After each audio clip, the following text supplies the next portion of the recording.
Do as you're told. Tonight, tobacco companies accuse the government of playing with packaging laws. Experts criticised the WA Police Union's speed camera tip-off decision. Good evening. Also on DHK News, ATV apologised for getting it wrong. And snowing in one of the world's driest deserts.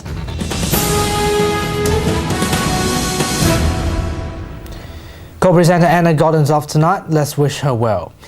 The government is planning to forbid logos, slogans and colours on cigarette packages next year. Big health warning graphics and brown packets with standard type brand names will be the new fixed design.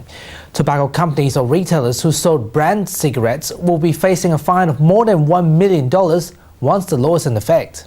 The government is now pushing for a 75% graphic health warning on the front of tobacco packages and removing almost all branding of cigarettes. Imperial Tobacco Australia argues that the law simply went too far and there is no evidence that this new legislation will reduce the rate of smoking. Now, I'm going to remove all branding so every pack looks the same. You do realise I'm an adult and I can make my own decisions. Just give me the money. Do as you're told. They've launched television ads and even plastic cardboards of a nanny into convenience stores, with cards who pledged the local federal MPs to voice smokers' opinions in Parliament. The public is generally divided about new tobacco packaging legislation, with some believe that there is no effect, while others felt that the government should outlaw smoking altogether. Just people who want to smoke, they will smoke no matter what. And no matter how much, and no matter what's outside the package is not relevant, I think. If they're serious about it, I think they should actually ban smoking. But the shopkeepers are not too happy with the legislation, saying it muddies the waters on tobacco branding. I think it will be harder for us to identify which one is which now. Fremantle Federal MP Melissa Park has accepted our phone interview from Canberra regarding this legislation. I've received probably 100 postcards and 1 or 2 emails per day for the last couple of weeks. And I think it's totally legitimate for people to express their views on this matter. That's what democracy is about. But I would make 2 points about that campaign. The first is that the campaign is run and organised by big tobacco companies, and we should remember that the tobacco industry has always sought to resist control of its poisonous product, and it has often done this in a pretty dishonourable and sometimes even dishonest way. And the second point is on this question of the nanny state.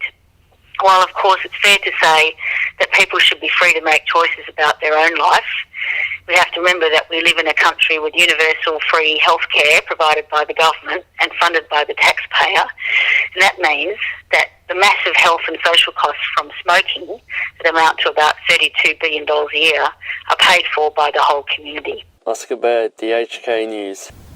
Environmental activists are dropping off pamphlets in Bribble Lake, Norfolk and Coopelop's resident mailbox to remind the community to protect the Beeliar Wetland by campaigning against the Roy Highway projects and voice their opinions to WA Environmental Protection Authority. The controversial highway construction was forced to put on hold over environmental concerns. The community and activists are now desperately protecting the wetland from the Roe Highway State Aid project. In order to raise awareness of the issue, the activists are putting pamphlets into local residents' mailboxes, reminding them of the consequences of construction inconveniences, road changes, the noise, air and lightning pollutions if the Roe Aid is set to be built. According to the Labour Shadow Transport Minister, Ken Travers, the project will cost Western Australian taxpayers $700 million Australian dollars. The conclusion in 2003 of the EPA's advice on Roe Aid said that any proposal for the construction of the alignment of Roe Highway 8 through the Beeliar Regional Park would be extremely difficult to be made environmentally acceptable. Felicia George from the Cockburn Wetland Centre spoke to us in regards to the issue. There is much better, much more efficient solutions to getting people and freight around the South Metropolitan area. So putting freight onto rail, for instance, is many times more efficient than using trucks. We've already got a plan for light rail. We could put in a light rail system through the South Metropolitan area for the same cost as putting 5.5 kilometres of this road through the wetlands. Transport Minister Troy Buswell said in a media statement that the 12-week public comment provided an opportunity for community input into the preferred concept design and the proposed management of environmental impacts. Isabel, Huther, DHK News. A road safety expert from Monash University believes that speed camera locations should be kept secret in order to remind drivers to slow down.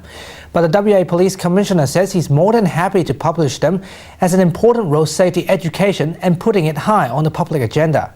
Max Cameron from the Accident Research Centre at Monash University said drivers were less likely to speed if they feared they could go past a camera anytime, anywhere. He said that knowing a speed camera was ahead alerted errant motorists to adjust their speed only temporarily. On the other hand, Police Commissioner Carl O'Callaghan said he was happy with publishing the location of speed cameras in newspapers and on television. Mr. O'Callaghan said that the precise location and the times of cameras' operation were not publicised, which supported the notion of anywhere, anytime. Professor Cameron's comments come amid criticism of the WA Police Union directive for officers to do welfare checks on speed camera operators during patrols, parking marked cars with flashing lights near camera sites and alerting motorists to their location. Union President Russell Armstrong said it was a safety initiative and not a stunt to get a better pay deal, although it was a move used in the 2009 wage campaign. He also said that the initiative was prompted by a recent assault in Wattle Grove, where a speed camera operator was threatened and the camera was smashed.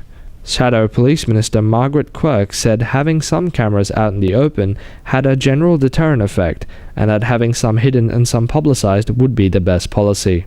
Similarly, by not always seeing them, sometimes if speed cameras are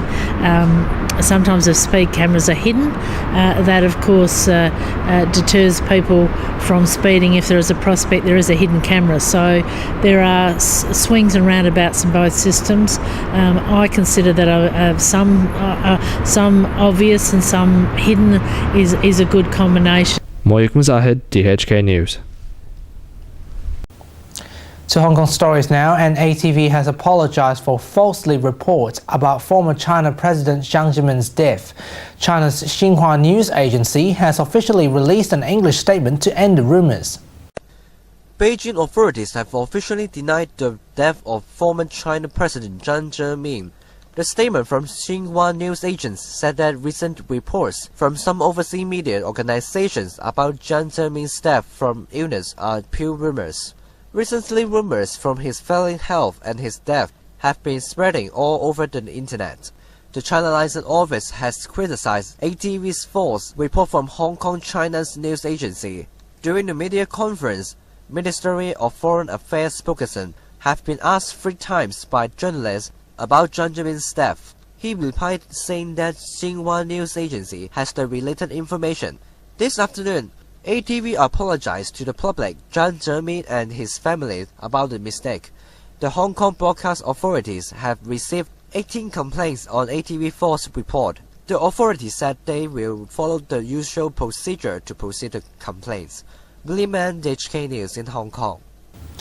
The case of feng shui practitioner Tony Chan, who is facing charges of making and using a fake will to try to claim the multi-billion-dollar estate of late tycoon Nina Wang, has been postponed until next month. The adjournment was sought by Mr. Chan's lawyer, who says they've received more than 80 boxes of statements and exhibits from prosecutions last week and need time to go through them. Mr. Chan's bail of 40 million Hong Kong dollars in cash and a surety was extended. In one of the driest regions on Earth, even a drizzle can cause an emergency. This was clearly visible in Chile, where intense rain followed by snow lashed the arid North Atacama Desert. Cold front is bringing unusually low temperatures to a large part of Chile, with the heavy snowfall forcing the closure of several ports and mountain passes. Schools were closed on Tuesday so that officials can repair the damage. However, there were no reports of anyone was injured. The city of 170,000 people in northern Chile is the heart of the barren Atacama Desert, squeezed between the Andes and the Pacific Ocean. its average about 0.02 inch of rain a year, according to the University of Chile meteorologist. Earlier, less than 100 of an inch of rain fell on the Chilean port of Iquique on Monday. That was enough to knock out power in several neighborhoods, to damage the roof of 400 precarious dwellings. For DSK News, Brian Ramirez, Iquique, Chile. Here's sports news with Isabel, and Australia has went to the semi-finals in the Women's World Cup. Thanks, guys. Making sports news this week. The Australian won over Norway in the Football Women's World Cup. Kiaya Simpson scored Australia a 2-1 win in their final Group D game. The game scored the football team a place in the women's quarterfinals. The scoring was opened by the Norwegian Elise at the 56th minute, but a minute later Australian Kiaya Simpson grabbed the equaliser and finished off the game with a header just minutes before closing. The 20-year-old Kiaya Simpson from the Sydney FC sealed victory for the team.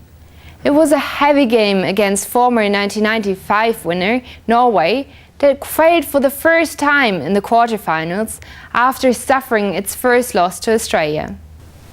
And that's all from the sports. Have a great weekend. Thank you, Isabel, and that's how the world looks tonight. Hopefully Anna will be back presenting with me same time next week. Good night.